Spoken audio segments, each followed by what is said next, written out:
This has been a glorious session of conference. Essa foi uma sessão gloriosa da conferência. Agradecemos ao coro do Tabernáculo pela música maravilhosa que nos apresentou esta manhã e a todos os oradores. Terei agora o prazer de falar a vocês. Ao término de minhas palavras, a sessão será encerrada com o coro cantando a Alva Rompe. A oração de encerramento será oferecida pelo elder Daniel Johnson, dos 70. A sessão de encerramento desta conferência terá início às 17 horas, horário de Brasília, esta tarde. Meus queridos irmãos e irmãs, sinto-me muito humilde por estar diante de vocês nesta manhã. Peço sua fé e orações a meu favor ao falar sobre coisas que têm ocupado minha mente e que fui inspirado a compartilhar com vocês. Começo mencionando um dos aspectos mais inevitáveis de nossa vida aqui na Terra, e que é a mudança. Em algum momento da vida, todos nós ouvimos uma variação do conhecido adágio: nada é tão constante quanto a mudança. Na vida, precisamos aprender a lidar com a mudança. Algumas mudanças são bem-vindas, outras não. Há mudanças em nossa vida que são súbitas, como o inesperado falecimento de um ente querido, uma doença imprevista, a perda de algo que tínhamos e de que gostávamos muito, mas a maioria das mudanças ocorre de modo sutil e lento. Esta conferência marca os 45 anos desde que fui chamado para o quórum dos 12 apóstolos. Como membro mais novo dos 12, na época olhei com admiração para 14 homens excepcionais que eram mais antigos do que eu nos 12 e na primeira presidência. Um por um, cada um daqueles homens voltou para casa. Quando o presidente Hinckley faleceu há 8 meses, dei-me conta de que havia me tornado o apóstolo mais antigo. As mudanças ocorridas nesse período de 45 anos foram progressivas, mas parecem agora monumentais. Na próxima semana, minha mulher e eu comemoraremos 60 anos de casamento. Ao relembrar nosso início, vejo o quanto nossa vida mudou desde aquela época. Nossos amados pais, que estavam ao nosso lado quando começamos nossa jornada juntos, já faleceram. Nossos 3 filhos, que preencheram completamente nossa vida por tantos anos, estão crescidos e têm sua própria família. Nossos netos, em sua maioria, são adultos. Temos agora 4 bisnetos. Dia a dia, minuto a minuto, segundo a segundo, saímos de onde estávamos para onde estamos hoje. A vida de todos nós, evidentemente, passa por alterações e mudanças semelhantes. A diferença entre as mudanças em minha vida e as mudanças na vida de vocês está apenas nos detalhes. O tempo nunca para. Ele precisa prosseguir constantemente e com essa marcha vêm as mudanças. Esta é a única chance da vida mortal, aqui e agora. Quanto mais vivemos, maior é a nossa compreensão de que ela é breve. As oportunidades chegam e depois se vão. Creio que entre as maiores lições que devemos aprender nesta breve jornada da Terra estão as lições que nos ajudam a distinguir o que é importante daquilo que não é. Peço a vocês que não deixem as coisas mais importantes passarem por vocês, enquanto planejam um futuro ilusório e não existente, enquanto vocês têm todo o tempo do mundo para fazer o que quiserem. Em vez disso, procurem ter alegria na jornada agora. Minha esposa diz que sou viciado em espetáculos. Gosto muito dos musicais. E um dos meus favoritos foi escrito pelo compositor americano Meredith Willson, chamado The Music Man. O professor Harold Hill, um dos personagens principais desses espetáculos, faz uma advertência que quero compartilhar com vocês. Ele disse: se você empilhar amanhãs em quantidade, descobrirá que colecionou muitos ontens vazios. Irmãos e irmãs, não haverá nada para lembrar no futuro se não fizermos algo hoje.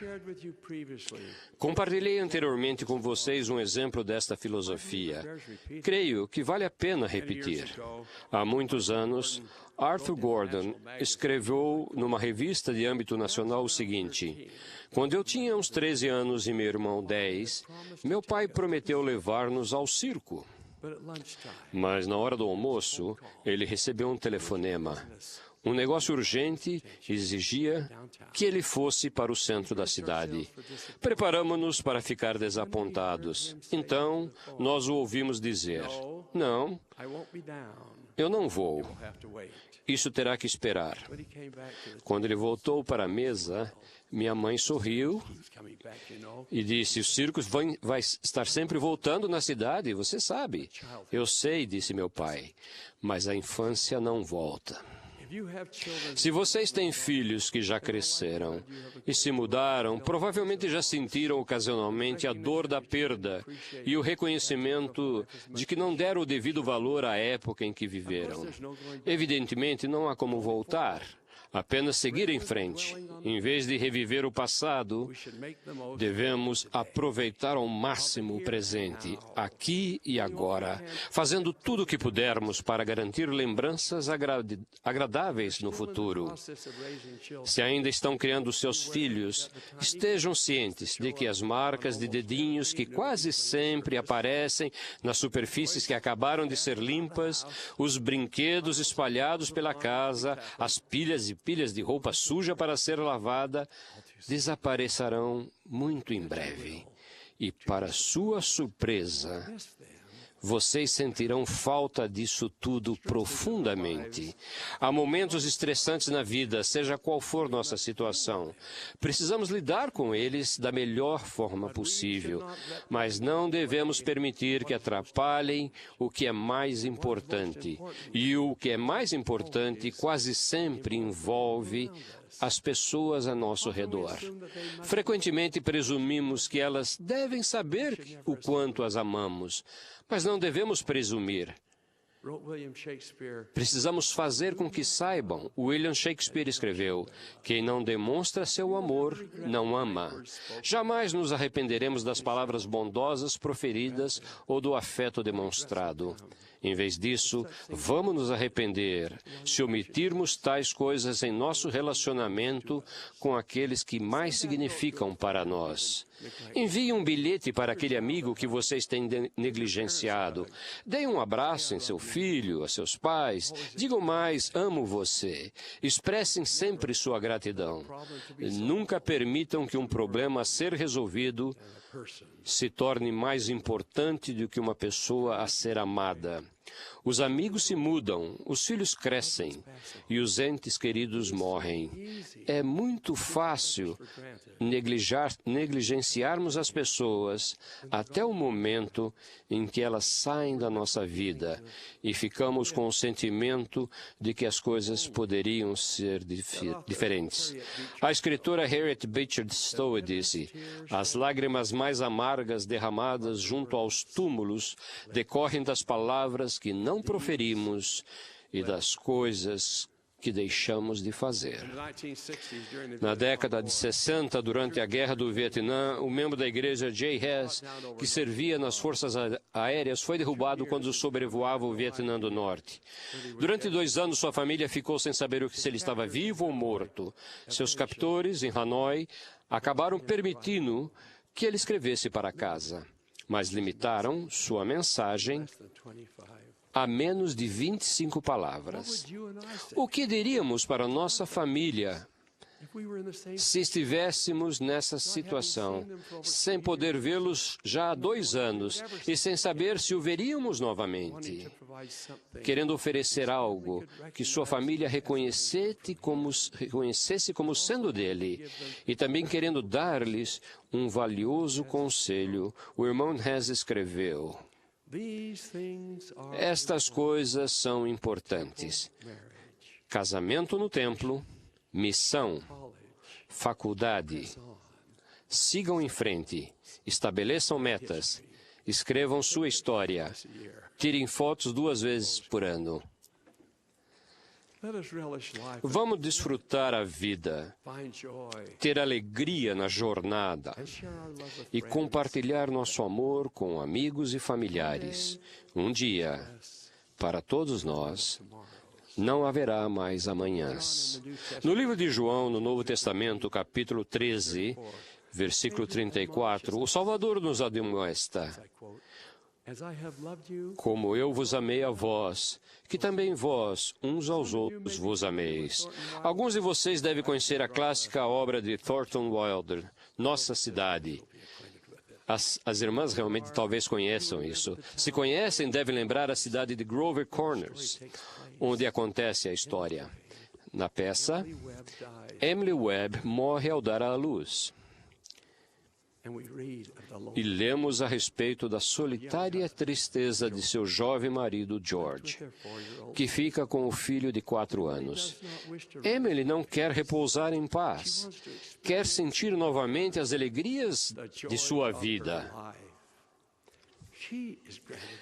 É-lhe concedido o privilégio de voltar para a Terra e reviver o dia de seu aniversário de 12 anos. A princípio foi emocionante ser jovem de novo, mas o entusiasmo logo esfriou. O dia não tinha alegria, porque Emily sabia o que o futuro reservava. Era insuportável ver como ela estava alheia ao significado e à maravilha da vida enquanto estava viva, antes de voltar a seu lugar de descanso. Emily lamentou: será que os seres humanos se dão conta da vida que têm enquanto a vivem a cada minuto? Nossa compreensão do que é mais importante na vida caminha de mãos dadas com a gratidão por nossas bênçãos. Um conhecido escritor disse: tanto a abundância quanto a escassez existe simultaneamente em nossa vida, como realidades paralelas. É sempre nossa escolha consciente que determina qual jardim vamos cultivar. Quando optamos por não enfocar o que está faltando em nossa vida, mas somos gratos pela abundância presente, amor, saúde, família, amigos, trabalho, as alegrias da natureza e os objetivos pessoais que nos proporcionam felicidade, o deserto da ilusão se desfaz e vivenciamos o céu na terra. Em Doutrina e Convênios, seção 88, versículo 33, lemos: pois de que vale a um homem ser-lhe conferida uma dádiva e não a receber? Eis que ele não se regozija no que lhe foi dado, nem se regozija naquele que fez a doação. O antigo filósofo romano Horácio advertiu: seja qual for o momento com que Deus lhe tenha abençoado, aceite-o com gratidão. Não adie suas alegrias de ano para ano, para onde quer que tenha estado, você possa dizer que viveu alegremente. Há muitos anos, fiquei tocado com a história de Borghild Dahl. Ela nasceu em Minnesota em 1890, de pais noruegueses, e desde a infância sofria de grave deficiência visual. Tinha imenso desejo de participar da vida cotidiana, apesar de sua limitação, e por meio de firme determinação, foi bem-sucedida em quase tudo que decidiu fazer. Contrariando o conselho de educadores que achavam que sua deficiência era por demais intensa, ela cursou a faculdade, conquistando um diploma na Universidade de Minnesota. Mais tarde, estudou na Universidade de Columbia e na Universidade de Oslo. Acabou tornando-se diretora de 8 escolas em Western Minnesota e Dakota do Norte. Ela escreveu o seguinte em um dos 17 livros de sua autoria: eu tinha só um olho, que estava tão coberto de cicatrizes profundas que toda a minha visão, se limitava a uma pequena abertura no olho esquerdo. Eu só conseguia ver um livro se o segurasse bem perto do rosto e forçando meu único olho o máximo possível para a esquerda. Milagrosamente, em 1943, quando ela estava com mais de 50 anos, um procedimento revolucionário foi desenvolvido e finalmente restaurou grande parte da visão que lhe faltara por tanto tempo. Abriu-se diante dela um mundo novo e emocionante.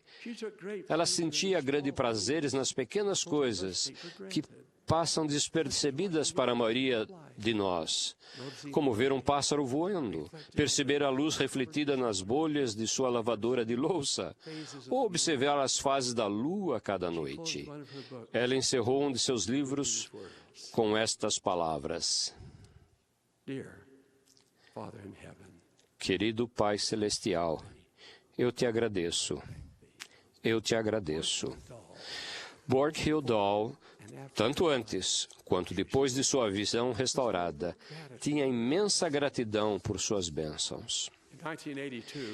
Em 1982, 2 anos antes de falecer, aos 92 anos de idade, seu último livro foi publicado. O título era Fui Feliz Toda a Minha Vida. Sua atitude de gratidão permitiu-lhe valorizar suas bênçãos e levar uma vida plena e rica, apesar de seus desafios. Em 1 Tessalonicenses, no Novo Testamento, capítulo 5, versículo 18, o apóstolo Paulo nos diz: Em tudo dai graças, porque esta é a vontade de Deus. Relembrem comigo a história dos 10 leprosos. Entrando Jesus numa certa aldeia, saíram-lhe ao encontro 10 homens leprosos, os quais pararam de longe e levantaram a voz dizendo: Jesus, mestre, tem misericórdia de nós. E ele, vendo-os, disse-lhes: Ide e mostrai-vos aos sacerdotes. E aconteceu que, indo eles, ficaram limpos. E um deles, vendo que estava são, voltou, glorificando em alta voz a Deus, e caiu a seus pés, com o rosto em terra, dando-lhe graças. E este era samaritano. E respondeu Jesus, disse: Não foram 10 os limpos? E onde estão os 9? Não houve quem voltasse para dar glória a Deus, senão este estrangeiro?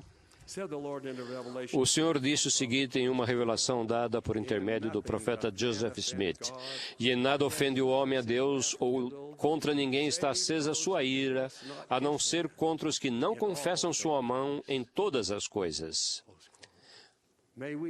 Que sejamos encontrados entre os que expressam gratidão a nosso Pai Celestial.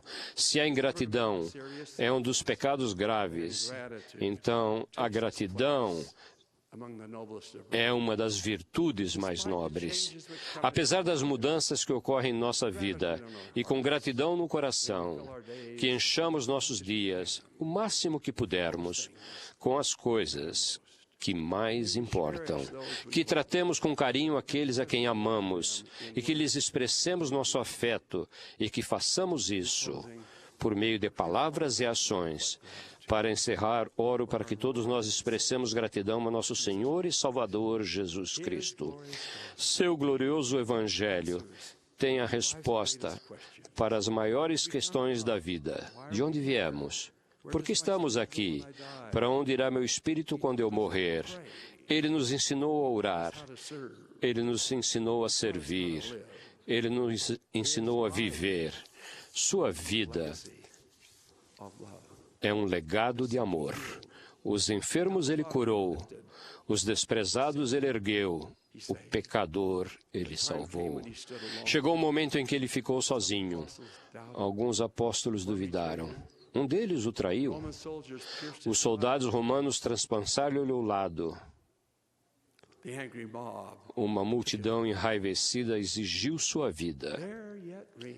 Ainda ressoam do monte do Calvário as suas compassivas palavras: Pai, perdoa-lhes, porque não sabem o que fazem. Antes disso, talvez sentindo que chegava o momento culminante de sua missão terrena, ele lamentou: as raposas têm covis e as aves do céu ninhos, mas o Filho do Homem não tem onde reclinar a cabeça. Não há lugar na estalagem. Não foi uma expressão única de rejeição. Foi apenas a primeira. Ainda assim, ele nos convida, a mim e a vocês, a recebê-lo. Eis que estou à porta e bato. E se alguém ouvir a minha voz e abrir a porta, entrarei em sua casa, e com ele cearei, e ele comigo. Quem foi esse homem de dores, experimentado nos trabalhos? Quem é o Rei da Glória, o Senhor das hostes? Ele é nosso Mestre, Ele é nosso Salvador, Ele é o Filho de Deus, Ele é o autor de nossa salvação. Ele nos chama, segue-me. Ele nos instrui, vai e faze da mesma maneira. Ele nos pede, guarda meus mandamentos. Vamos segui-lo. Vamos imitar seu exemplo. Vamos obedecer a sua palavra. E ao fazê-lo, daremos a ele a dádiva divina da gratidão. Irmãos e irmãs, minha sincera oração é de que nos adaptemos às mudanças em nossa vida, que reconheçamos o que é mais importante, que expressemos nossa gratidão e que assim encontremos alegria na jornada. Em nome de Jesus Cristo. Amém.